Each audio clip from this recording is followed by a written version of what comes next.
Hallelujah.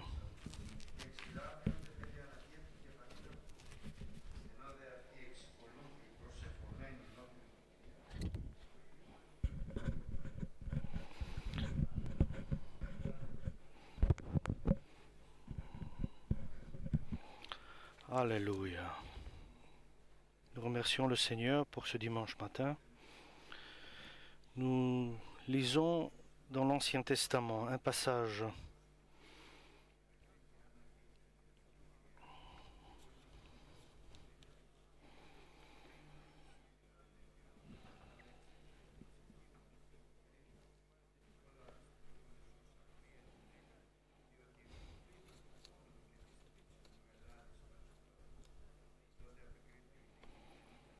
Alléluia.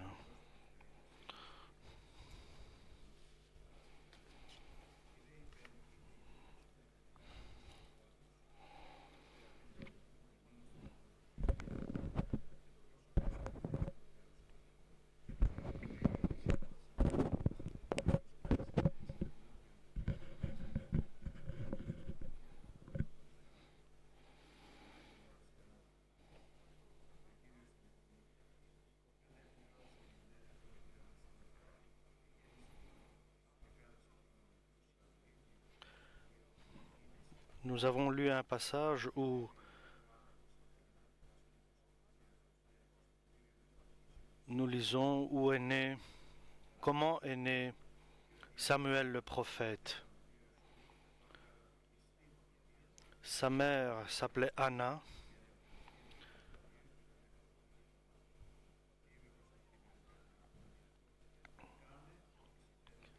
Et Elkana était son père.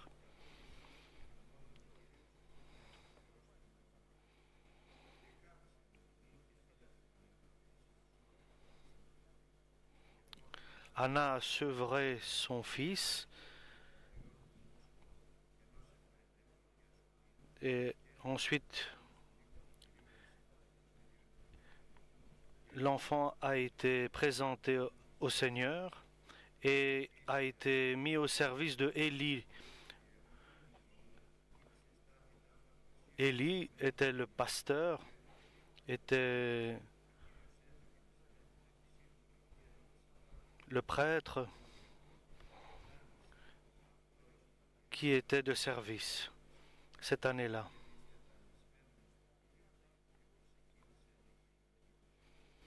Amen pour la parole du Seigneur. Dieu œuvre dans le monde entier, sur toute la terre, avec des êtres humains. Il collabore avec ses enfants, ceux qu'il a choisis. Il les met à son service. Et son œuvre n'est pas quelque chose d'habituel, mais c'est un perpétuel changement. Et dans chaque église locale, il y a des changements qui permettent. Maintenant, Dieu a appelé Abraham, Isaac et Jacob, Moïse. Il a donné la loi aux hommes et il a établi le peuple d'Israël, son peuple, à vivre et à être dirigé par les juges. C'était un changement qu'il a permis dans l'évolution de son peuple. Et son royaume sur la terre n'aura pas de fin,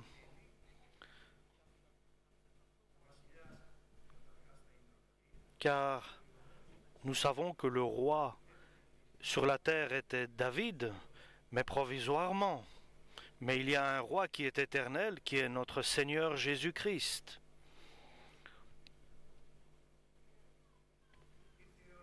Donc le moment est venu pour faire un changement. L'économie, donc en une économie de roi. Donc une période différente à venir. Et cela, le changement doit arriver.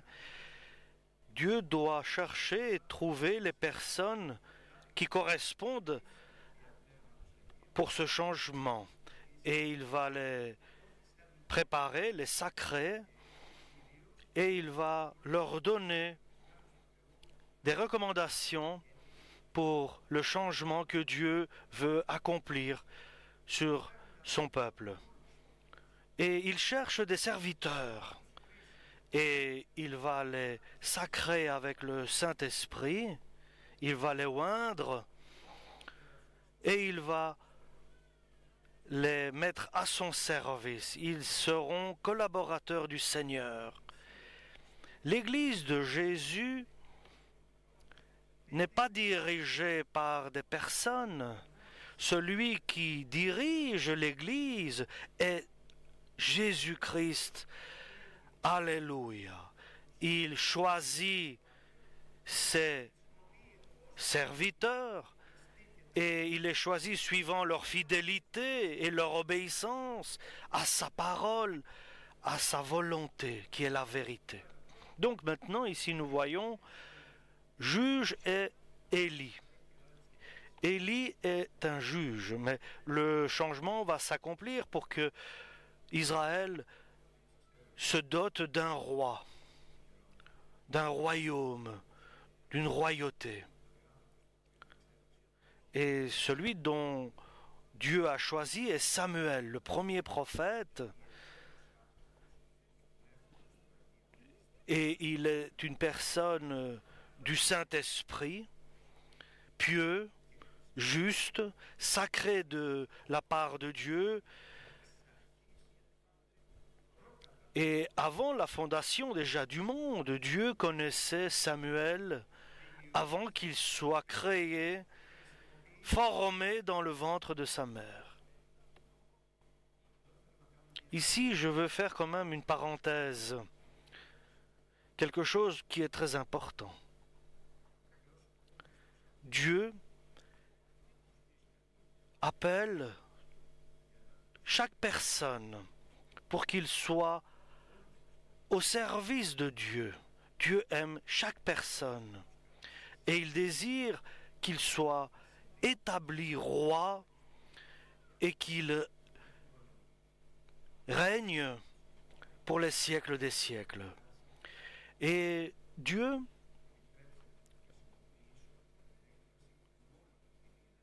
il intervient avec toute sa grâce pour amener l'être humain à faire sa volonté. Nous savons que c'est pas du côté de Dieu qu'est le problème, mais du côté des hommes. Et l'unique cadeau que Dieu a donné à l'être humain, c'est la liberté. Il est libre pour faire toujours et choisir et de rejeter et de accomplir la volonté de Dieu et de rejeter les mauvaises actions. Donc il peut discerner le bien du mal. Et Dieu doit former Samuel qui est son serviteur, prophète, et il va être au service de Dieu pour l'œuvre de Dieu. Et ça, c'est le message d'aujourd'hui. La famille d'Elkana. Elkana avait 2 femmes. La polygamie existait à cette époque-là. Avant Jésus-Christ, il y avait la polygamie au peuple d'Israël. Une s'appelle Anna.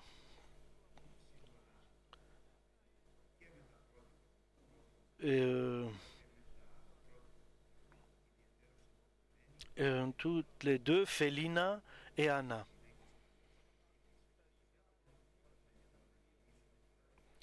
Et la bénédiction à cette époque-là était qu'une femme donnait naissance à beaucoup d'enfants, c'était une bénédiction de Dieu. C'était une bénédiction que Dieu donnait dans l'Ancien Testament.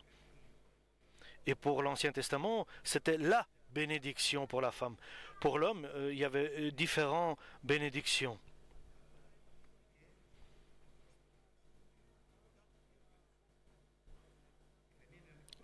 Fénina, bénie de Dieu,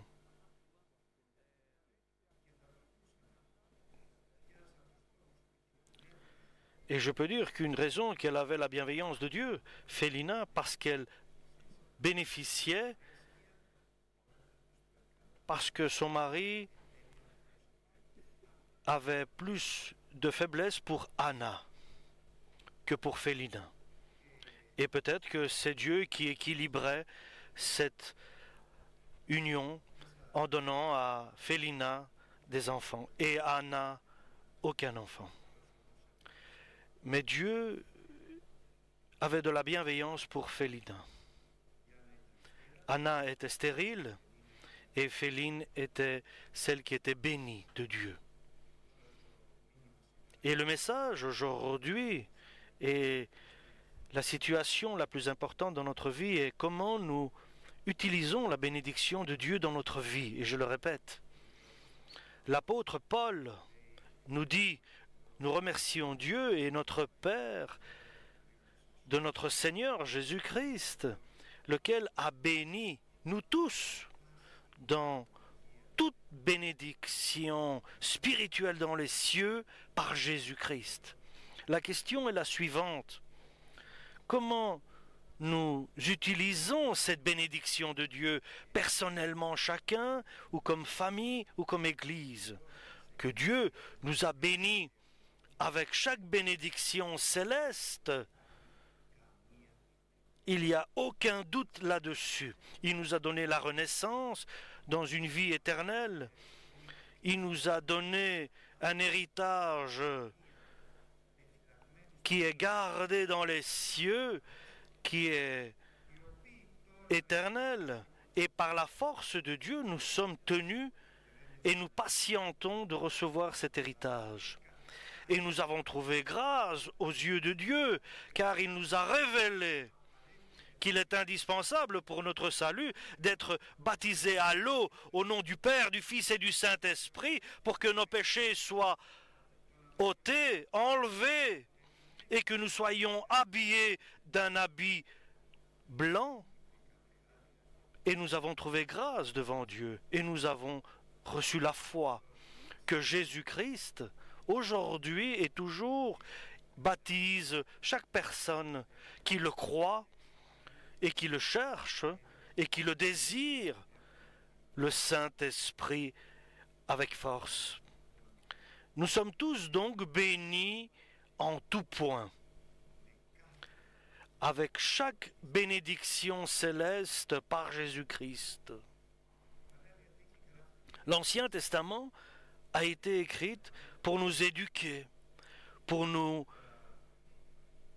former, pour nous exercer, pour nous établir prêts pour faire chaque bonne œuvre, initiés à la bonté. Donc, bénie en tout point Félina, donc la femme d'Elkana, en voyant à côté d'elle Anna, qui n'a pas d'enfant, donc pas de bénédiction, égale ça. Félina, fière de ce que Dieu lui a donné, donc ses enfants,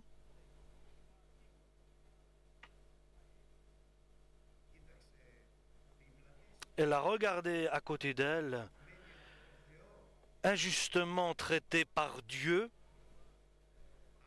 Anna.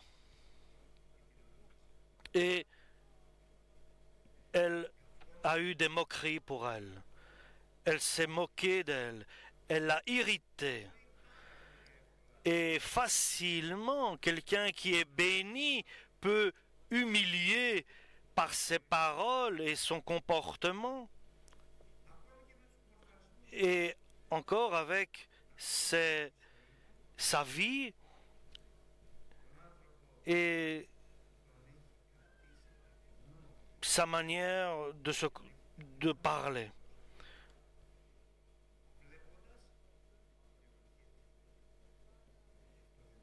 Et cela ne plaît pas à Dieu lorsque on utilise sa bénédiction pour humilier son prochain. Parce que nous savons que la prétention et l'orgueil ne plaît pas à Dieu. Tu dois être heureux et joyeux parce que tu es béni de Dieu, et humilier les autres et se moquer des autres, non. Cela ne plaît pas à Dieu. Dieu en a horreur de cela. C'est une abomination devant Dieu, parce que tu utilises ta bénédiction, les cadeaux de Dieu, pour humilier et rabaisser ceux qui sont sans importance à tes yeux. Au lieu de glorifier Dieu et de prier Dieu l'Éternel pour les autres qui n'ont pas reçu cette bénédiction dont toi tu as eu droit. Comment elle aurait été agréable aux yeux de Dieu si elle montrait sa compassion et son amour en face de Anna qui n'avait pas d'enfant. Et si elle priait même pour Anna en disant Dieu, Père, bénis Anna qui n'a pas d'enfant, bénis-la, c'est ma sœur, bénis-la encore plus que ce que tu m'as béni à moi. Bien sûr, ce comportement aux yeux de Dieu est agréable, car elle prouve qu'elle a de la compassion pour le plus faible, et elle ne considère pas qu'elle-même, elle est plus grande parce qu'elle a trouvé grâce aux yeux de Dieu. Elle doit reconnaître qu'elle n'a pas de valeur, et par c'est la grâce de Dieu que ce que nous avons reçu est à nous.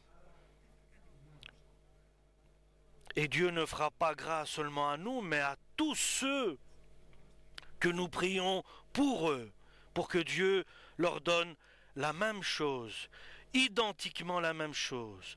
Un exemple, dans la vie, Jésus-Christ le Nazaréen, qui a trouvé grâce devant Dieu le Père, lequel l'a ressuscité parce qu'il était sans péché, et là, dans les cieux, il règne pas encore.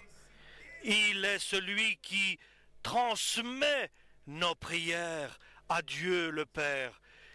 Il a de la compassion pour nous. Est-ce que tu es celui qui transmet la prière à Dieu?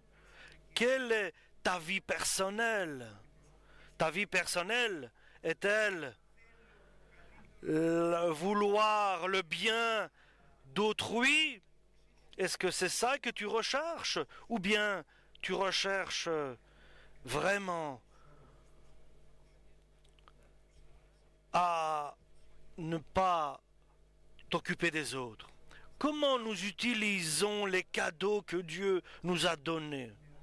Chers frères et sœurs, il est terrible et c'est un secret de bénéficier la bienveillance de Dieu, la bonté de Dieu, quand tu le ressembles, en devenant celui qui transmet les prières et qui prie et qui supplie Dieu pour autrui, pour ton prochain. Alors tu deviens comme Jésus-Christ, celui qui prie au Père par Jésus-Christ pour ses frères et ses sœurs. Alléluia!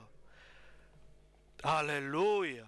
C'est de voir sa personne personnellement, parce que tu as trouvé grâce aux yeux de Dieu, et de dire, lui ne sera pas sauvé, il ne recevra pas le salut, l'autre ne recevra pas la bénédiction de Dieu.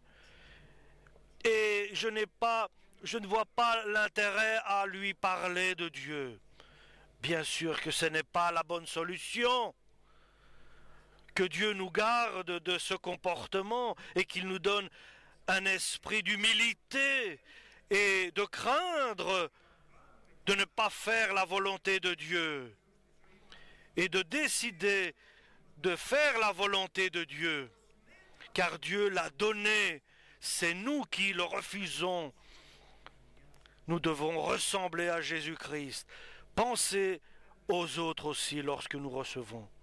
De l'autre côté, Anna, qui est rabaissée par les hommes, car elle n'a pas d'enfant aux yeux des hommes. Elle n'a rien à montrer de bien, car pour cette époque, avoir des enfants était une bénédiction de Dieu. Et voilà pourquoi Anna pleure. Elle est dans l'amertume, elle est dans la peine et dans la souffrance, et elle est humiliée. Elle est humiliée par cet événement. Et la Phénina qui vient et qui la rabaisse encore plus dans son malheur. C'est triste. C'est triste. L'œuvre de Dieu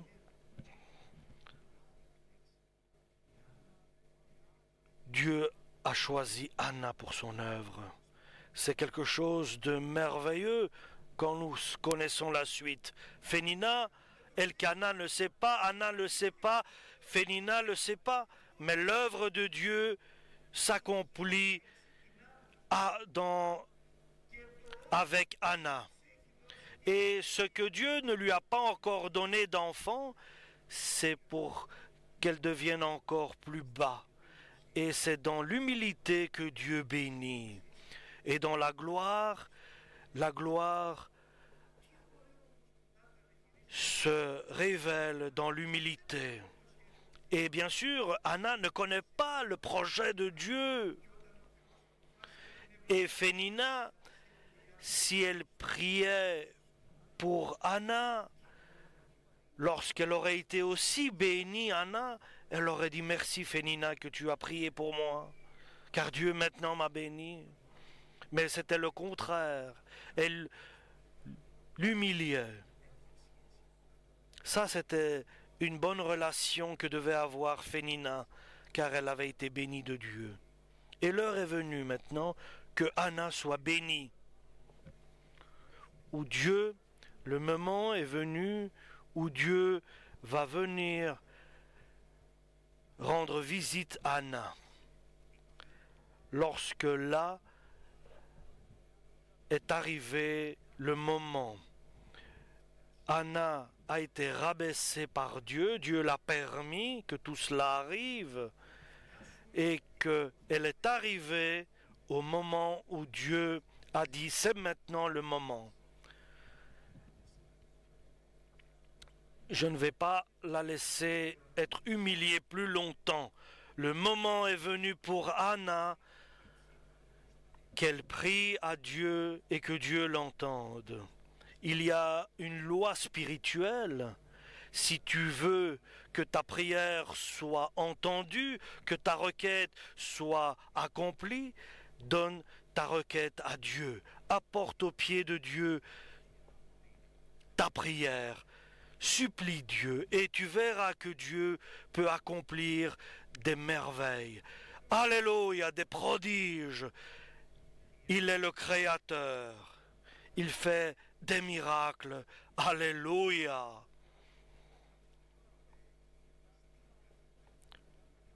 Et Anna a été dans l'humilité, a été entendue par Dieu, par sa peine et sa souffrance et sa douleur. Et l'humilité a été la raison de la grande bénédiction qu'elle a reçue de la part de Dieu. Et pour nous, chers frères et sœurs, la raison de la bénédiction que Dieu va nous donner, c'est notre obéissance à la volonté de Dieu qui est la vérité. Alléluia. Et lorsque nous lisons la parole et nous l'accomplissons. Nous sommes obéissants à Dieu. Alléluia. Nous devons partir aujourd'hui, que chacun devienne celui qui est le Messie, celui qui transmet une prière pour autrui, pour son prochain, qui supplie Dieu pour son prochain, pour celui qui n'est pas encore béni. Alléluia. Ainsi tu seras béni. Tu traverses des moments difficiles et douloureux. Attends, patiente. Dieu est là. Il est vivant. Il entend ta prière et ton cœur. Il agira. Alléluia. Ne perds pas confiance. Et de la fidélité à Dieu. Alléluia.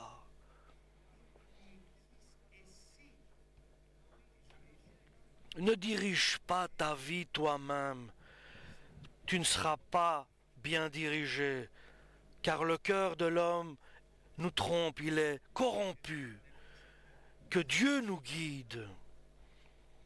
Et lorsque Anna est arrivée si bas, elle ne mangeait pas, elle était arrivée à la limite de ce qu'elle pouvait endurer. Elle a approché Dieu dans ces moments-là. Et Dieu l'attendait pour qu'elle apprenne dans l'humilité d'approcher Dieu. Et elle a approché Dieu dans la prière. Et Dieu avait tout préparé. Élie, qui était le prêtre, il était là dans le siège du pouvoir, là dans la porte. Anna, était à la porte, elle était à genoux et elle a ouvert son cœur à Dieu en exprimant sa requête et son grand secret, en disant: si tu prends soin de moi, si tu as de la compassion pour moi, moi qui suis ta servante, elle parle ainsi à Dieu. Et Dieu voit l'humilité et la sincérité de Anna dans sa prière. Elle priait avec des larmes, à genoux, en ouvrant son cœur à Dieu, en exprimant son cœur à Dieu. Moi, l'enfant que tu me donneras, je vais le dédicacer, le consacrer à Dieu, à toi le Père. Alléluia, il sera à ton service. Et alors Dieu lui a donné un enfant, un fils, Samuel le prophète. Alléluia. Fénina, de l'autre côté, il y a aussi Anna de l'autre côté. Mais Dieu a fait sa volonté. Et toujours, c'est la volonté de Dieu qui prédomine, qui se réalise. Élie, le prêtre, lui a dit: mais tu as l'air d'être enivré de vin ou d'alcool, et tu es là de son siège. Élie, il lui a souhaité: va, arrête de prier, j'ai compris que tu pries. Car elle lui a dit: ne crois pas que je suis ivre, mais je prie à Dieu. Et Élie, le prêtre, lui a souhaité que Dieu écoute sa prière. Et elle s'est levée de la prière, son visage n'était plus triste, parce que la parole de Dieu est venue dans son cœur, elle a cru en Dieu, il ne s'est rien passé. Elle a entendu la parole de Dieu qui s'adresse à elle par le prêtre qui était là, Élie. Elle est partie chez elle. Le Seigneur m'a béni, elle a dit. Oui, il m'a béni, car je l'ai senti en moi. Il m'a parlé. Alléluia. Elle a donné un enfant. Elle a enfanté Samuel, car il était demandé de Dieu. Et Elkana, son mari, lui dit, viens, nous allons faire un sacrifice à Dieu. Moi, j'ai donné une promesse à Dieu, j'en ai faite.